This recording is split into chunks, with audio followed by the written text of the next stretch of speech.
the Inner Sanctum. Deledio storms out of the middle. A vacant goal square was very tempting, and he took it up. 7:05, RSN927 Sports Heaven. Yes, the Eye of a Tiger is here. Brett Deledio, Richmond star. Good morning, Brett. Morning, Chrisso. Mickey, how are you, boys? G'day, Lids.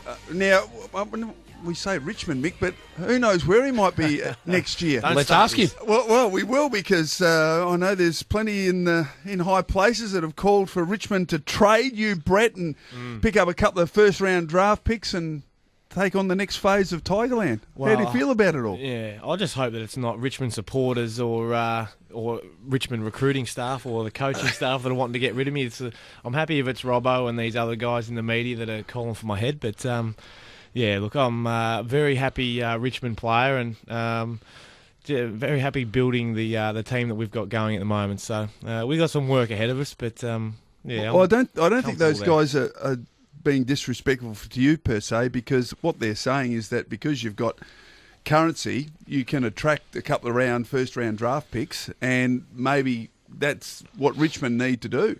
But obviously you're very happy. But do you reckon you're worth 2 first-round draft picks, maybe 3 first-round draft picks, mate? Oh, jeez. Yeah, well, if the club could get 3 first-round draft picks, I'm sure I would be shown the door pretty quickly. I was saying to you off air that I did have a look at all the possibilities and that, and I started to question whether I was worth that sort of stuff, or whether I'd just get a kick in the backside and second round. Thanks for coming, mate, but you're not worth as much as what you thought.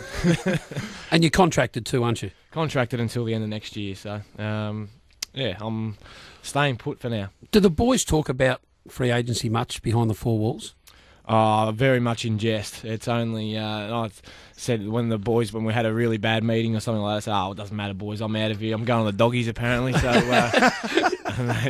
it's all a bit of fun, really. Once we're there, we're all great mates and we love ribbing each other, but we get along very well. Can you see yourself ever leaving Richmond? I can't, to be honest. You do toy with the idea at times, probably in the off season, maybe things haven't gone so well, but it's not something that I have ever really genuinely thought about.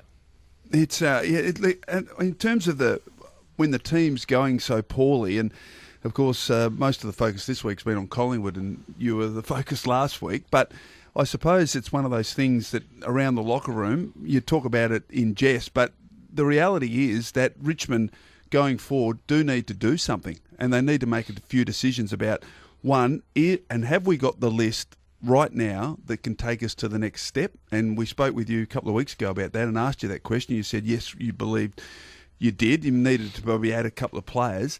But I suppose at the end of it, it's not up to you, it's up to the administration to say, well, where are we at? And there may well be some casualties for next season. Yeah, look, I think that's part and parcel of the AFL. There is always casualties at the end of every season.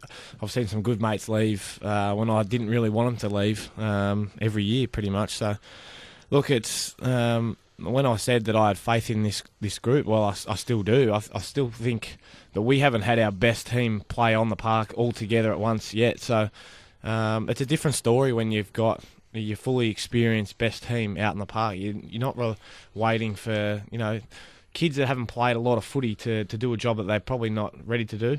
And look, whether that be through injury, stupidity, or form, we just all haven't played together. So, look, we're getting back towards that this week, and then we'll hopefully see a couple more return in the next coming weeks that gets us back to our best 22. You're an experienced player, Brett. Can you give the message to the rest of the younger players that are playing and being exposed to AFL footy? And if it is a message, what would it be? How do you get out of this form slump you're in? Hard work, I think. That's what I spoke regularly to, Wayne Campbell when he was still around in the club, and Kane Johnson you're never going to play 22 good games of footy, but the reality is you probably play 10 to 15 really good games. But if you're out of form, the only way out of it is to train hard and do all the small things well. So make sure your touch is really good, your recovery is really good, train really hard in the gym, do an extra running session. And that's the things that I worked on when I was a lot younger, still learning my craft. But and I try and tell that to young blokes and see whether they listen or take it on board. But most of the time they're pretty good, and they're doing a lot of the extras that us older boys, they challenge us older boys to keep doing those things as well. Simple message, isn't it? Don't count your games, make your games count. Exactly right. Brett Deledio is with us in the Inner Sanctum on RSN927 Sports Heaven. Brett, talking about the performance last week against the Hawks, there were moments in that game where you looked as though you were really in control, and it was obviously disappointing the way it finished up. But were there positives to take out of that performance? Oh yeah, absolutely. I thought I know it's been said before, but for 3/4 of that game, we were not in control, but we were right in that game up to our necks. And a few silly mistakes that allow easy goals out the back that really just cost you with small fumbles or guys not holding on to the footy for long enough. Little things like that are easily fixed and probably come more with experience than anything else.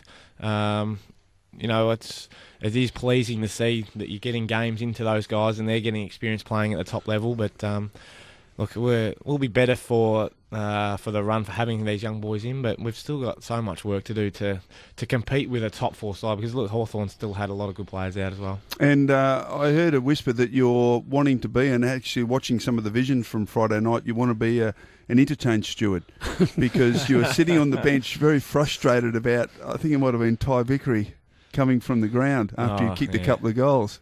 No, that wasn't. Actually, I've had a few people ask me about that. To be honest, I had no idea that Ty had even kicked the 2 goals in a row. It was more to do with the message that I got from our runner, because I was told to go down back for a little while, and then he motioned for me to change, and I thought he meant change to go back forward, so I went forward, but left us one short down back, and then I got the message to come off, so I was just a little bit frustrated with the messaging and how that had all gone about. I just said, look, we need to clear that up so that we're not one short in our back line. Well, let's talk about the Tyrone Vickery one then. Now that you know that he did kick 2 goals, the Tigers had just hit the front, bit of momentum on your side, comes from the ground. If that were you and you've just started to get into the game and have impact, and the message come out based on programmed rotations, would you come? Yeah, I would. Yeah, it's the games that you just got to get off for a rest, because it's this so limited opportunities to get off and give yourself a spell. It's your turn. If you don't come, then that holds back the next guy trying to get back on, and then wrecks the whole chain. So, are we servants to data in that situation though, Brett? In the view that there's some players out there, the rhythm players. And you've played a lot of midfield, and I reckon Lenny Hayes was a great example. Yep. I would work with him down at St Kilda, and I remember this very discussion with him. 4, 5, 6 minutes, not enough for him, but 3 minutes is enough for Dane Swan. So sometimes you've got to know your individual and what it does to the psychology of the player. And I'd reckon, looking without knowing Ty Vickery, he seems to be a real confidence player. Yeah. 2 in 2 minutes, he's up and about, runs from the ground. Can't get on for another 10 or 11. The game goes away. Yeah. Hawthorn's flavour. They kick 3, they go in front at half time. Well, look, I think the unfortunate thing is you can't predict those things. If we could predict when goals are going to be kicked and when we can make those substitutions, look, I'd like to stay out there, if I was fit enough, to stay out there for the whole game as well. But unfortunately, to keep fresh and to be able to run both ways, I've got to come off the ground to give myself a spell. So Ty, I'd like to stay out there as well, but he's not, the fittest Steve Monaghetti either, so he's got to come off and get a spell and make sure that he can not only kick those goals, but he can chase and give us some defensive pressure as well. Have you been caught on the bench trying to get back on? Oh, heaps of times. It happens all the time. It's Have you got a general mantra, Richmond, a mantra about when to interchange? Obviously, when there's a goal being kicked, we often see multiple changes. A lot of times that's the case, yeah. But what about in general play? Is it you got to wait till the play's on that side of the ground, or depending on what position you're going on to, the play's at the other end of the ground? Because the challenge, I suppose, is that it doesn't matter where the ball is, all 18 players are engaged in a piece of play, and particularly defensively. You pull one link out of the chain from a zone standpoint, well, then the whole thing falls down. Yeah, you're 100% right. It is very much that side of play, come off, goals kicked, blood rule, those sort of things. But we've noticed the last couple of weeks that both Port Adelaide and Hawthorn have just slipped one off in play while they've got the footy, and then while we've got the footy, and then when they've had a kick out, they've just snuck on, and they've had a free man that's ran in, and they've gone the length of the ground and kicked a goal on us. So that might be something that we toy with as well, to see whether we can utilise that and get out the back of a side. There are rules in place to prevent someone coming off and the replacement not coming on for 10, 15, 20 seconds. You're not allowed to do it. Yeah, but you can stand right there near the gates. I know that. The ground, yeah, absolutely. And people don't pick you up because No. it's too hard. Yeah. You're looking at everything else that's going on. So It's all about depth perception. If you're in the middle of the ground or the other side of the ground, you think he'd be waiting to come on. yeah, exactly. Let's talk about Nick Vlaston, talking about positives. Yep. Great to see him injected into the midfield. Yeah. Got a bit to learn. Spreading game probably is one, but Yeah. inside the contest he was good. No, he's. I love the way Nick plays his footy. He just cracks in. Loves a contested ball and loves to. I don't want to say loves to hurt people, but loves contest and contact on his body. He has got a little bit to learn with his spread game. Uncontested, like he's. He'll win plenty of contested footy and clearance for us. But when we've got Nick, because he's such a great decision maker for us, if he can get uncontested marks and handball receives, it really starts to. We see the benefits of that because he's making such good decisions. It's grand final day. What's your best centre bounce crew? Ooh, that's a I'd good question. probably go with Hampson, Cochin, Martin, Grigg. Hampson in front of Marriage. For centre bounce, yeah, because he's 4 or 5 centimetres taller and he's just got that huge reach. Yeah. His arms are as wide as his reach is. Sorry. Look, he's been going quite well, Sean. He's still finding his feet fitness wise and having faith in his body, but he's going okay for us. Gee, the tape bill for his just tape his legs and his knees and his ankles. That's not just game day either. It's every training session. He's almost got a Shoulders. big plaster cast on. The Grigg one's interesting. Why Grigg and not a Miles or even a Deledio? Deledio's modesty. Yeah, thanks, Chrisso. Good centre bounce player.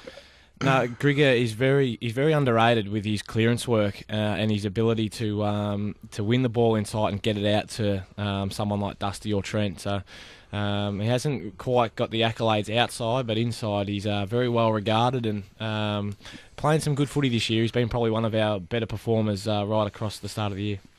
Brett Deledio is with us from the Tigers. Time for a break. More in just a moment. It's 16 past 7. RSN, Racing and Sport.